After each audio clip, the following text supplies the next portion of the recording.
की एखाद्या रुग्णाला जर कॅन्सर झालाय किंवा कॅन्सर होतोय, तर त्या रुग्णाला कधी आणि कसं कळतं? नाही, ॲक्चुअली कॅन्सरचं निदान जे आहे ना, तर कॅन्सरचं निश्चित निदान हे बायोप्सीमधून होतं. म्हणजे ती जी गाठ असते, ती गाठ शरीरावर कुठेही असेल समजा, स्तनात आहे, पोटात आहे किंवा आणखी इतर ठिकाणी आहे. तर निश्चितचपणे की त्याची बायोप्सी केली जाते आणि बायोप्सीचा रिपोर्ट हा जर पॉझिटिव्ह असेल, त्याच्यामध्ये मॅलिग्नन्सी कॅन्सरच्या सेल दिसत असतील, तर निश्चितपणे त्या व्यक्तीला 100% कॅन्सर झाला असं निदान होतं.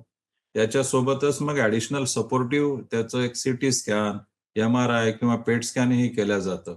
आणि तो जो आजार जो आहे, त्या ज्या पेशी आहेत तर त्या इतरत्र सुद्धा आढळून येत असतील. शेजारच्या अवयवामध्ये त्या पसरलेल्या असतील. त्याला आम्ही मेटास्टॅसिस असं म्हणतात. तो ज्या प्रमाणामध्ये इतर अवयवामध्ये पसरलेला असतो, तर त्याच्यावरून मग त्याची स्टेजिंग केल्या जाते आणि मग त्याप्रकारे हे सगळी ट्रीटमेंट दिल्या जाते.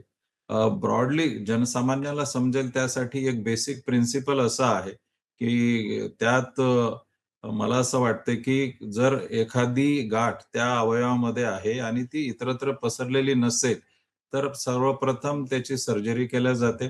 समजा ती जर दुसरीकडे पसरलेली असेल, तर अशा वेळेस मग थेरपी किंवा रेडिएशन दिल्या जाते आणि ती देऊन मग नंतर समजा 3 सायकल दिल्या असतील किंवा मग त्याच्यानंतर पुन्हा एकदा त्या सगळ्या याचं इव्हॅल्युएशन होतं स्टेटसचं आणि ती जर नियंत्रणात आली असेल सर्जरीच्या, तर मग ते पुन्हा सर्जरीकडे वळता येते.